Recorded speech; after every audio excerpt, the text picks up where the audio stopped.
Kesadaran warga, selain upaya maksimal dari pemerintah, menjadi salah satu hal terpenting dalam penyelesaian wabah virus corona yang telah menjangkiti Indonesia pada sebulan terakhir. Sebelum saya melanjutkan videonya, jangan lupa kalian like, subscribe,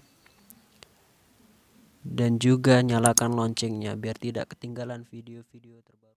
Warga diminta agar untuk sementara berdiam diri di rumah. Tidak usah bepergian jika tidak ada hal yang sangat urgen untuk dilakukan di luar sana. Bukan hanya imbauan di rumah aja. Warga juga diminta untuk bekerja dari rumah, belajar di rumah sebagai imbas dari tiadakannya proses belajar mengajar di sekolah. Bahkan beribadah juga dilakukan di rumah saja. Sama halnya seperti kegiatan sholat tadi.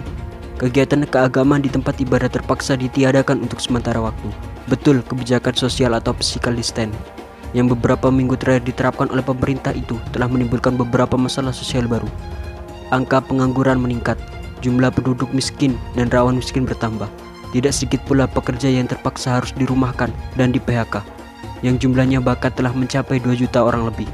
Tapi demi memutus mata rantai virus corona yang telah menjangkiti lebih dari 5.000 pasien di Indonesia itu, kebijakan pahit tersebut harus ditempuh. Sekalipun demikian, pemerintah tidak berpangku tangan atas berbagai kesulitan dan dihadapi oleh rakyatnya itu. Pemerintah telah menyiapkan anggaran lebih dari 400 triliun untuk jaring pengaman sosial.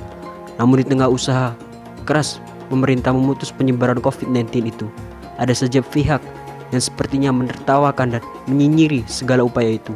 Mereka bukan justru berusaha membantu meringankan beban pemerintah, tapi malah berusaha memprovokasi banyak orang dengan melontarkan hoax, ujaran kebencian, fitnah, dan hinaan yang cukup keji. Ada pula kelompok masyarakat yang mencoba mengganggu kerja pemerintah, menekan jumlah korban akibat terserang COVID-19 dengan akan melakukan aksi demonstrasi untuk menolak RUU Omnibus Law Cipta Kerja yang saat ini sedang dibahas oleh pemerintah dan DPR, yang rencananya akan melibatkan lebih dari 50.000 peserta. Adalah Said Iqbal, pemerintah Konfederasi Serikat Pekerja Indonesia (KSPI), yang menginisiasi demonstrasi tersebut bersama dengan serikat buruh atau pekerja lainnya. Mereka menggagas sebuah demonstrasi besar yang rencananya akan digelar pada 30 April mendatang. Puluhan ribu buruh direncanakan hadir dalam aksi yang dilaksanakan di depan kantor DPR itu. Pertanyaannya sekarang, seberapa mendesak tuntutan mereka menolak RUU Omnibus Law Cipta Kerja tersebut sehingga harus digelar pada saat bangsa ini sedang dalam keadaan genting? Jika memang mereka tidak setuju dengan RUU yang baru akan dibahas itu, bukankah sebaiknya Said Iqbal dan para petinggi organisasi buruh itu datang langsung ke Senayan menyampaikan segala unek-unek dan ketidaksetujuan mereka? Dan satu lagi pertanyaan yang menurut saya sangat perlu dijawab oleh Said Iqbal dan seluruh rekannya adalah, apakah mereka sudah membaca dan memahami RUU Omnibus Law Cipta Kerja yang tebalnya mencapai 1000 halaman lebih itu? Saya khawatir mereka bahkan belum membahasnya secara cermat, atau mungkin malah belum dibaca sama sekali. Saya jadi teringat dengan Wasekjen Majelis Ulama Indonesia, Tengku Zulkarnain, di mana pada suatu masa ia berkoar-koar menyampaikan penolakannya atas RUU penghapusan kekerasan seksual tanpa pernah mempelajarinya terlebih dahulu. Ia menuduh pemerintah dan DPR zolim, komunis, dan berbagai tuduhan bejat lainnya. Ia dengan lantang bersuara bahwa RUU PKS harus dibatalkan karena tidak sesuai dengan ajaran Islam. Ia tuduh pemerintah akan melegalkan zina dengan cara menyediakan kondom bagi pasangan remaja atau pemuda yang ingin berhubungan badan. Faktanya, tidak ada satu pasal atau ayat dalam RUU tersebut yang berbunyi demikian.